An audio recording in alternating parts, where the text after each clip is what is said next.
Hello everyone and welcome to another Ultimate Fire episode review. This is for the TUF Redemption Season 25, whatever you want to call it, Episode 7, Dark Horse. So the main fight for this one was Justin Edwards against Joe Stevenson, and then obviously we had the wildcard announced. But before I get to that, we're going to get into some of the other stuff. From what I remember, that was the home videos, which obviously is a thing that keeps on, which I quite enjoyed. We find out that Edwards is sort of like a contract technician thing. Like, he just does a lot of jobs to do with fixing people's heads. It's kind of like what my brother does, really. It's kind of cool. And obviously, when season 2, he had a really good run in the UFC, and then the wheels kind of fell off. Also, excuse me for a second. Gotta quieten something down. So yeah, Joe Stevenson won season 2, had a good run, then stopped. Just Edwards kind of had a decent run.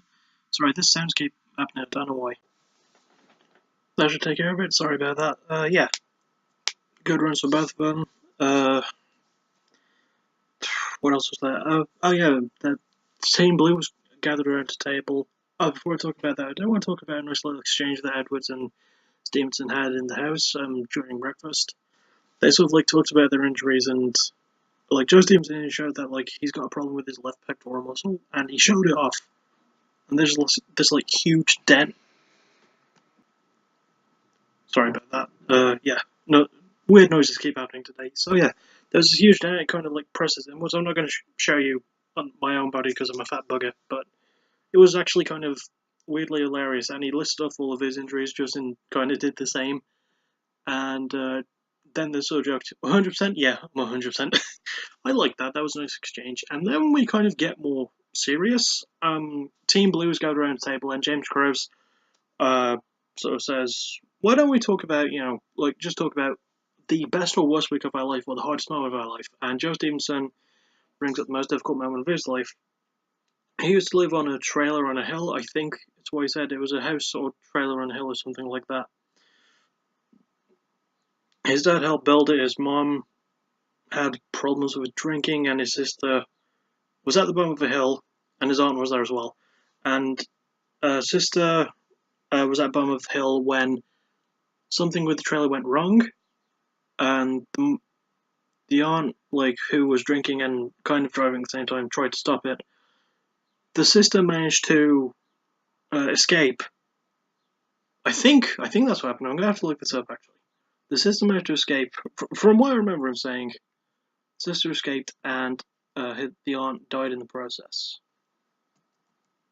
Let's see.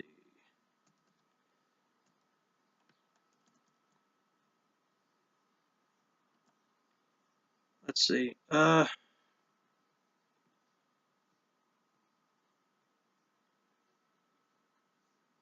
No, it doesn't really like say anything. Okay, so yeah, his aunt, in an effort to sort of make up for what she did, managed to save Joe's sister, but got killed by the trailer in the process.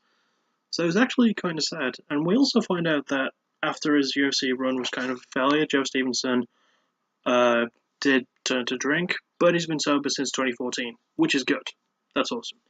You wouldn't be able to tell by looking at the awesome beard he's grown over time. Like, he has a really good beard now. I like it. But yeah, it was a really harrowing story. It's definitely one of the sadder ones I've heard on the Ultimate Fire. And this is a season with James Croce's story about his sister like losing her boyfriend or whatever, and he has to help his sister raise her kids.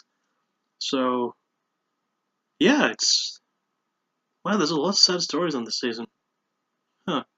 Never really thought about that before. Anyway, things move on. We get to the fight itself, which probably beats what I thought was fight of the season last episode. This was a really good fight, Joe Stevenson against Justin Edwards. And the streak is finally broken. Cody Garbrandt gets a win. One win with Justin Edwards, the dark horse, hence the title of the episode. He was the last pick, and a lot of people who have been last pick on the Ultimate Fight before have made it to the top. I have a feeling Justin Edwards might do that, actually. He was really impressive. He was very aggressive. Got some good takedowns. Got some really good guillotine chokes, but Joe Stevenson is a tough dude. Managed to get out of him. There was some... Sorry, I'm playing with my fidget spinner while I'm talking. It's Batman. I'm not sponsored, by the way. But yeah, like, it was a fairly back and forth fight. And Edwards, landed a lot more, and Joe Stevenson kept backing away, kind of.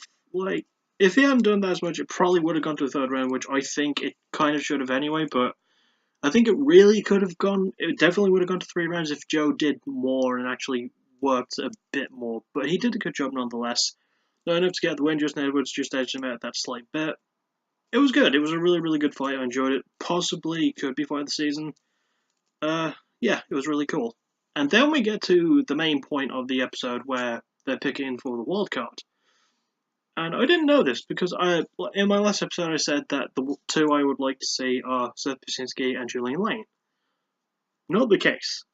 See, Seth Pasinski, as much as I like him, sadly he wasn't available. Well, he wasn't up for candidation. Candidacy. That's the word I'm looking for. Candidacy. Difficult word to say. And Julian Lane, as well as Mehdi Baghdad, are actually out of medical suspension, so they couldn't. Even if the coaches wanted them to, they're not viable, which kind of sucks, because I thought Julian Lane definitely had the best showing of any of Garbrandt's fighters, from those that lost anyway. So, yeah, that kind of sucked. And, stop playing with that now. And then, yeah, obviously, because it works like for a Skype video call, Dan calls him and says, like, who do you want? Cody says pretty much all of his guys did a really, really good job. I sort of agree. About half of them did a good job. The other half really didn't. And TJ suggests Joe Stevenson because he's the only one on Team Dillashaw that lost, as well as picking Haider-san from Team Garbrandt, which was kind of fair. I feel like Haider-san definitely did one of the better jobs from Team Garbrandt. So that's the next fight now. That's the wildcard fight. Joe Stevenson versus Haider-san. Both have like a third chance to get back into it. So let's hope it goes well. Unfortunately, this did not sit well with Cody, who claimed that TJ played the victim card again, which he didn't, and said that he used the whole excuse of Joe's a legend, Joe's here for redemption. Okay, technically, there's a fair few fighters on there right now that are legends on the Ultimate Fighter. A couple of them, besides Joe Stevenson, did win a season, and everyone is there for redemption. Cody, you fucking idiot. I mean, come on, really? He's the one who claims that TJ is playing the victim, but he's the one acting like the victim, and it's really fucking annoying to me. Cody Garbrandt fighting, I like. When he's talking, he just comes off as a bit stupid and slightly hypocritical. I'm not a big fan of it. And then, before they actually announced the fight, they gathered the fighters around of both sides, and TJ sort of calls the fight. Eddy Gordon, who was especially pissed off with it, he was one of the people that did lose, obviously, on Team Garbrandt. And he sort of said that what TJ's making the matches now, and he even claimed you know what, I would have had Julian going there. Okay, you weren't there, I understand. Eddy Gordon wasn't there for the Skype call. But Julian Lane is out on medical suspension. Even if he wanted to fight, he wouldn't be allowed to. Even if the coaches picked him, he wouldn't be allowed to fight.